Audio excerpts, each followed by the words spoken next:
하나님 말씀 역대하 15장 1절에서 19절 말씀입니다.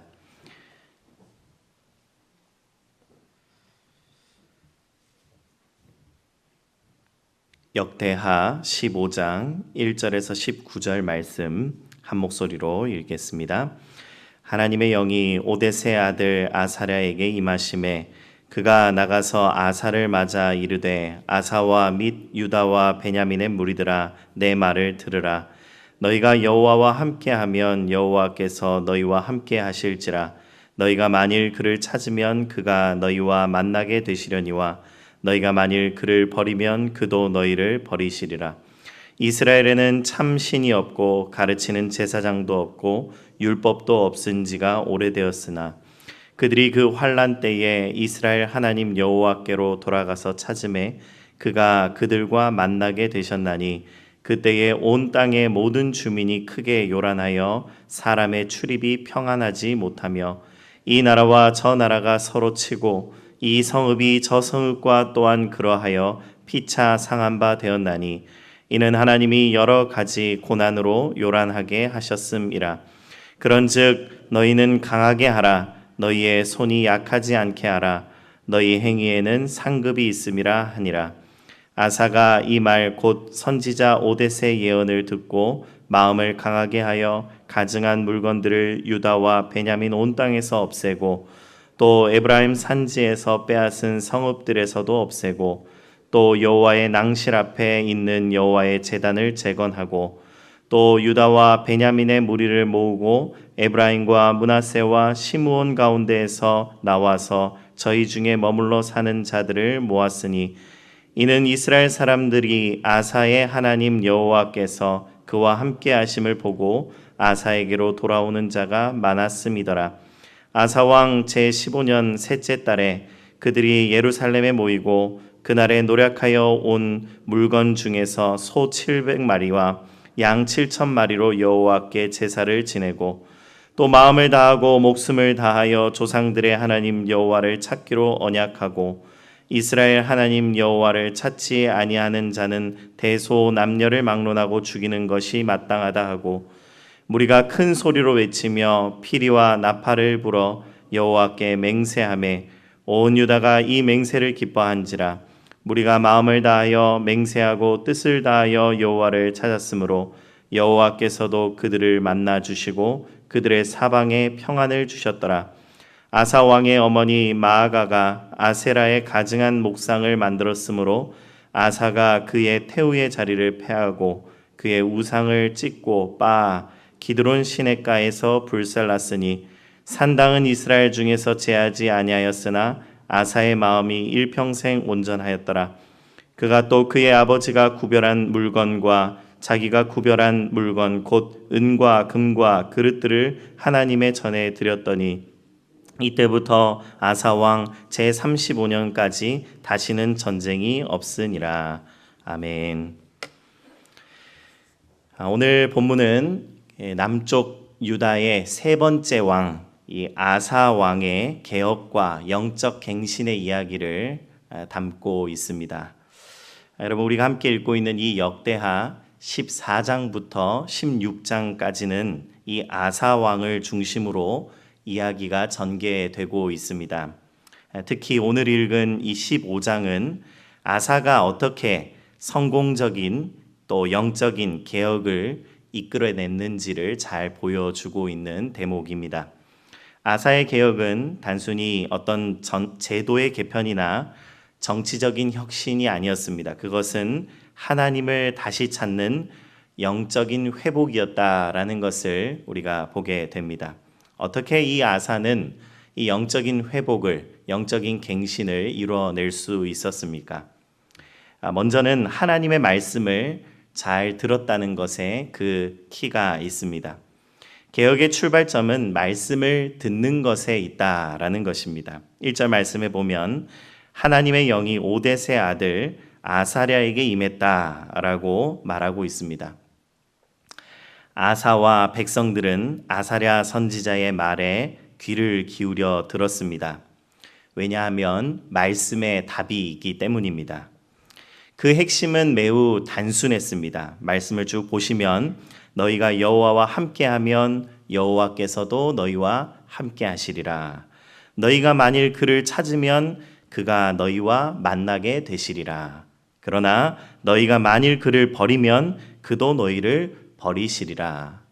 여호와 하나님을 너희가 간절하게 찾고 또 찾으라 라고 말씀하고 있습니다. 그 말씀에 귀 기울여야 한다라는 것입니다. 하나님은 찾는 자를 만나 주시는 분입니다. 그러나 찾지 않는 순간에는 어떻게 됩니까? 찾지 않는 순간에는 말씀이 없는 시대가 됩니다. 3절은 이렇게 말하고 있습니다. 이스라엘에는 참 신이 없고 가르치는 제사장도 없고 율법도 없은 지가 오래되었다. 여러분, 하나님을 찾지 않고 하나님을 바라보지 않았더니 이 이스라엘의 상태가 어떻게 되었습니까? 참 신이 없고 가르치는 제사장도 없고 하나님의 말씀 율법도 없은 지가 오래됐다라고 말하고 있습니다. 가르치는 제사장과 율법이 없는 시대입니다. 이스라엘이 하나님의 말씀에서 떠났습니다. 제사장이라는 자리는 정치적 욕망의 자리가 되어버렸을 것입니다.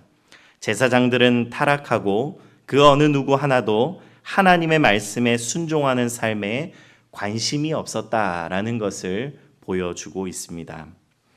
4절 말씀에 보면 그럼에도 불구하고 너희가 회개하면 그리고 하나님을 다시 찾으면 하나님께서는 또 만나주는 분이시고 너희를 건져내는 분이시다라고 계속해서 말씀하십니다. 그리고 5절과 6절 말씀에 보면 하나님이 없는 시대는 평안도 없는 시대다라는 이야기를 해주십니다.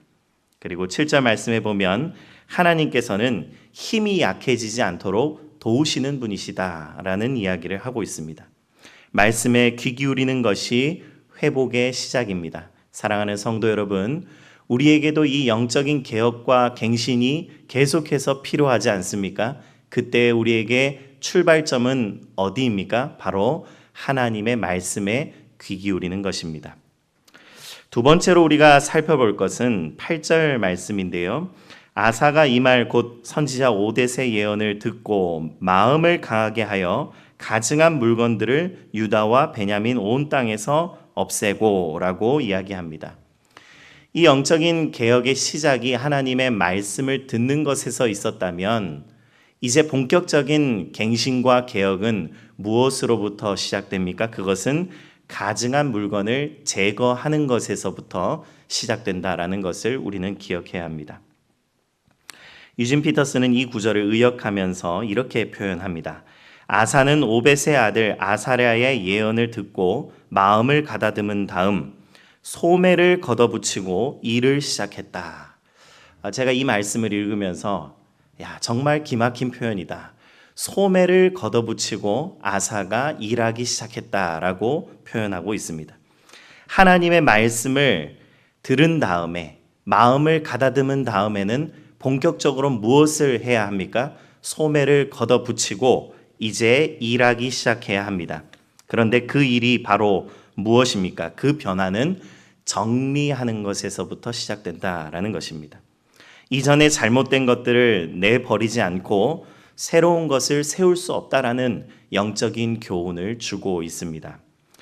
아사의 단호함이 돋보이는 장면이 또 있습니다. 16절 말씀을 보면 아사 왕의 어머니 마아가가 아세라의 가증한 목상을 만들었으므로 아사가 그의 태우의 자리를 패하고 그의 우상을 찢고 빻아 기드론 시냇가에서 불살랐으니 라고 말합니다. 이 어머니라고 표현되어 있는 마아가는 실제로는 아사의 외할머니입니다. 아마도 손자를 대신해서 이 마아가가 이 아사의 어린 시절에 섭정을 했을 가능성이 있어 보입니다. 그런데 이 아사는 태후의 자리를 패했습니다. 그녀가 아세라 목상을 세웠기 때문입니다. 그리고 이 우상들을 찍어내고 빻아서 기드론 시냇가에 가서 불살랐다라고 표현하고 있습니다. 이 기드론 시냇가라는 곳은 단순한 장소가 아닙니다. 이후에도 우리가 또 말씀을 통해서 살펴볼 수 있을 텐데 히스기야나 또 요시야와 같은 개혁자들이 모두 우상을 불태운 장소가 바로 이 기드론 시냇가였습니다. 우상을 철저히 제거하는 결단의 상징인 장소가 바로 이 기드론 시냇가입니다. 사랑하는 성도 여러분, 우리도 마찬가지입니다. 영적인 개혁이라는 것은 우리의 우상을 잘 발견하여서 그 우상을 기드론 시냇가에 던지는 일에서 시작합니다. 우리 각자에게 이 기드론 시냇가가 필요하다라는 것입니다. 저도 오늘 이 말씀을 계속 묵상하면서 나에게 뽑아내야 하는 우상은 무엇인가? 내가 하나님께로 더 가까이 나아가기 위해서 결단하고 뽑아내고 찢고 빻아서 내던져 불에 태워야 하는 그 우상은 무엇인가? 계속해서 곰곰이 묵상하며 또 제 개인적으로는 한 두세 가지 결단을 하게 되었습니다. 사랑하는 성도 여러분, 나를 무너뜨리고 신앙을 흐리게 하고 영혼을 오염시키는 우상을 던지고 찍어내고 불살라야 합니다. 우리가 정리하지 않는다면 아무리 좋은 것들을 많이 만들고 가져다 놓아도 그 모든 것들이 금방 변질되고 오염될 수 있음을 기억해야겠습니다. 그것은 우리의 과도한 욕망일 수도 있고 반복되는 죄의 습관일 수도 있습니다. 이러한 우상을 찾아 불사르는 단호한 결단이 개혁의 출발입니다. 오늘도 우리도 기도하며 또 우리의 삶을 살아내며 그냥 우리가 스쳐 지나가며 관성적으로 신앙생활을 하는 것이 아니라 나에게 뽑아내야 하는 것이 무엇인가? 내가 찍어 불태워야 하는 우상은 무엇인가? 곰곰이 묵상하시는 저와 여러분들 되기를 바랍니다. 마지막으로 아사는 언약을 새롭게 했습니다. 10절 이하 말씀에 보면 아사와 백성들은 하나님 앞에서 제사를 드리고 마음과 목숨을 다해 여호와를 찾기로 언약 앞에 새롭게 서는 것을 보게 됩니다. 이것은 단순한 의식, 단순한 세레모니가 아닙니다. 하나님을 향한 우리 존재의 회심이 필요하다라는 것입니다. 근본적인 우리의 지향에 변화가 찾아와야 합니다. 우리가 세상을 어떻게 바라보고 또 우리는 무엇을 생각하며 살아가는지, 내가 정말 진짜 중요하게 생각하는 것은 무엇인지, 나는 무엇에 열정을 느끼고 있는지, 그리고 나는 무엇에 헌신하며 무엇에 충성하고 있는지 하나님의 언약 앞에 다시 나와 그 언약 앞에서 우리를 새롭게 하시는 주님을 경험하시길 간절히 축복합니다. 그때 하나님께서 참된 평안을 우리에게 주실 것입니다. 성도 여러분, 우리는 오늘도 마음이 평안하지 못해서 내 마음의 안식을 찾기 위해 이리저리 기웃거리고 있지는 않습니까? 우왕좌왕하며 살아가고 있지는 않습니까? 그러한 우리의 삶을 멈추고 하나님께 완전히 우리를 맡겨드리는 삶을 살아가길 간절히 축복합니다.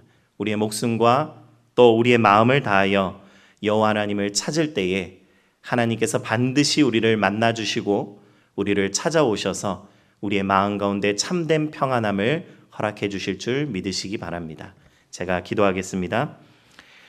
참 좋으신 하나님 아버지, 하나님의 말씀을 오늘도 우리가 듣습니다.